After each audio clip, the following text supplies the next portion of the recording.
À l'occasion de la fête de Noël, selon le calendrier oriental, l'évêque Armash Nalbandian célèbre une grande messe regroupant la communauté arménienne à l'église orthodoxe du diocèse de Damas. Les autorités d'occupation israéliennes poursuivent leurs mesures arbitraires dans les villes et villages du Golan syrien occupé et dressent un grand nombre de barrages militaires à l'entrée de ces villes et villages.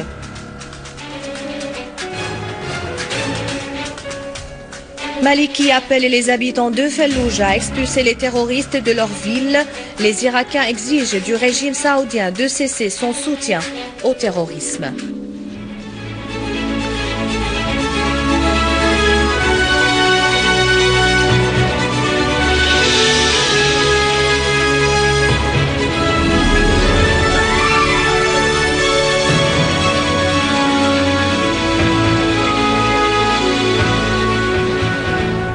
Tout de suite les détails, bonsoir. Le président du Conseil des ministres, Wael Halaqi, a assuré que le gouvernement est soucieux de consolider les perspectives de la coopération économique et d'accroître le volume des échanges commerciaux entre la Syrie et l'Afrique du Sud. Recevant l'ambassadeur de l'Afrique du Sud à Damas, Al-Halaqi a souligné l'importance de profiter de l'expérience de l'Afrique du Sud dans la réalisation d'un bon croissant économique.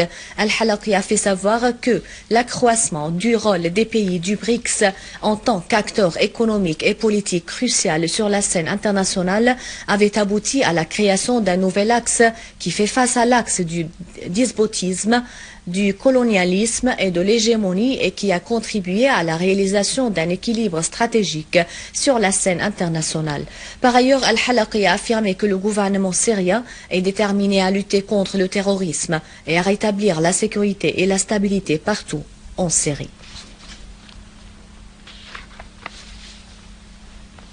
Un symposium a été organisé hier par le ministère de la Santé en collaboration avec l'Organisation mondiale de la santé OMS et l'Association des pédiatres pour examiner les mesures prises par la Syrie en vue de mettre fin à la propagation de la polio.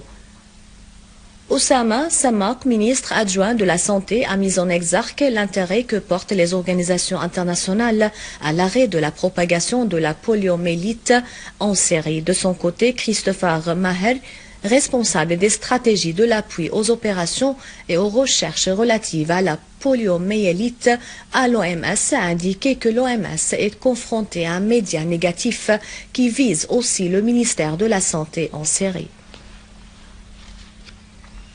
À l'occasion de la fête de Noël, suivant le calendrier oriental, une messe a été organisée aujourd'hui à l'église de Marserkis pour les Arméniens orthodoxes à Damas. La messe a été présidée par l'archevêque des Arméniens orthodoxes, Monseigneur Armash Nalbandian.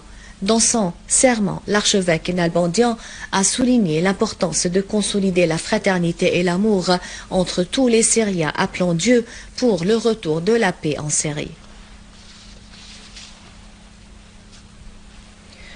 En continuité à la politique arbitraire que pratique l'occupant israélien dans les villages et localités du Golan syrien occupés et en consécration à ses tentatives d'isolation des régions et de séparation des habitants des villages, les forces d'occupation israéliennes ont établi nombre de barrages militaires aux entrées des villes, des villages et des localités occupées.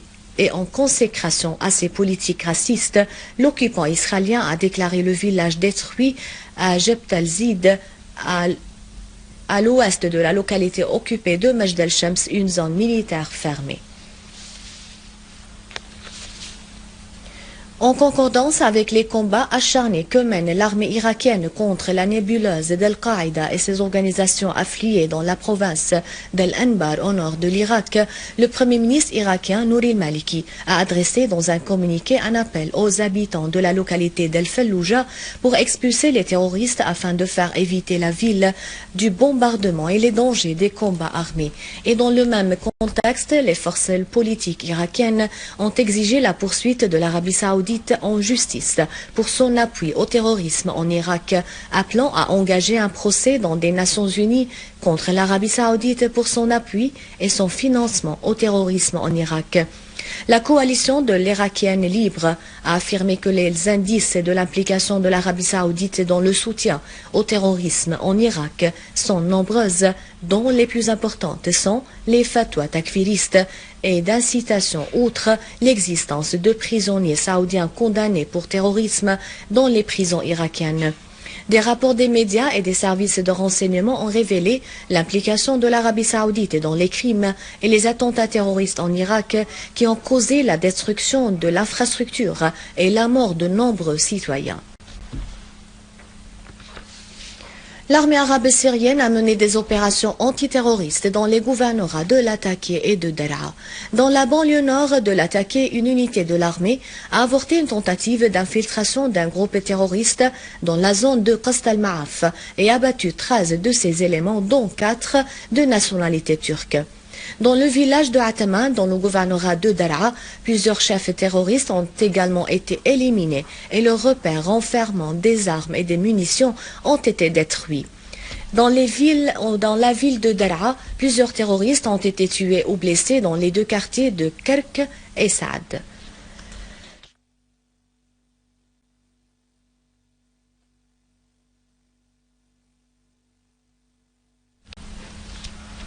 Et à Deir ez-Zor, des unités de l'armée arabe syrienne ont rétabli la sécurité et la stabilité dans la zone de Barajin, alors que les chantiers appartenant à la direction de service au gouvernorat avaient commencé leur travail simultanément avec le retour des citoyens à leurs maisons et biens. La police espagnole a arrêté récemment un de ses ressortissants qui est soupçonné d'appartenir à un groupe terroriste lié à Al-Qaïda engagé dans les combats en Syrie, et ce qui prouve l'aggravation du terrorisme international. Le quotidien américain The Daily West, dans un article intitulé Le djihadisme saoudien en Syrie, a précisé que les Saoudiens mènent un double jeu dangereux en envoyant des terroristes en Syrie tout en rassurant l'Occident qu'ils se sont engagés dans la lutte contre le terrorisme. Cependant, le régime saoudien augmente son soutien public aux factions islamiques radicaux clairement affiliées à des branches d'Al-Qaïda en Syrie. Jimmy Dittmer, spécialiste du djihadisme saoudien en Syrie, cite des sources de renseignement américains précisant que des dizaines de djihadistes saoudiens ont été autorisés à se rendre de Riyad vers la Syrie sans obstacle. Il a ajouté que certains de ces terroristes ont même été libérés de prison. Franklin Lamb au journal Counterpunch fait noter la grave augmentation des crimes contre les civils dans les zones contrôlées par le soi-disant État islamique en Irak et au Levant. Il a souligné que ces extrémistes ont imposé de sévères restrictions aux femmes et ont empêché les filles d'aller à l'école, comme ils ont interdit le transport du clergé chrétien par des voitures conduites par des chauffeurs musulmans. Dans un article intitulé « Pourquoi la Saoudite ne veut pas la stabilité et la sécurité dans la région du Golfe ?» un analyste politique russe, Vladimir Alexeyev, a affirmé que les dirigeants saoudiens ne pensent dans l'actuel contexte régional qu'à sauver leur peau. Ils veulent d'abord garder leur pouvoir et ne prêtent aucune importance aux questions de la stabilité et la sécurité dans la région. De son côté, le site Ron Paul Institute pour la paix et la prospérité précise que les dirigeants des renseignements occidentaux recommandent la nécessité de maintenir l'armée arabe syrienne forte et unie dans l'actuel contexte régional. Un rappel des titres. À l'occasion de la fête de Noël, selon le calendrier oriental, l'évêque Armash Nalbandian célèbre une grande messe regroupant la communauté arménienne à l'église orthodoxe de Damas. Les autorités d'occupation israéliennes poursuivent leurs mesures arbitraires dans les villes et villages du Golan syrien occupés et dressent un grand nombre de barrages militaires à l'entrée de ces villes et villages.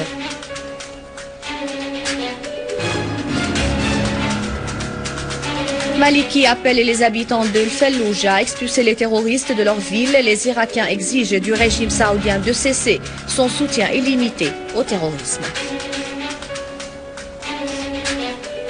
C'est la fin du journal. Merci de l'avoir suivi. À rappeler, vous pouvez consulter le site internet syriaonline.sy pour revoir ce journal et davantage d'informations. Merci bien. Au revoir.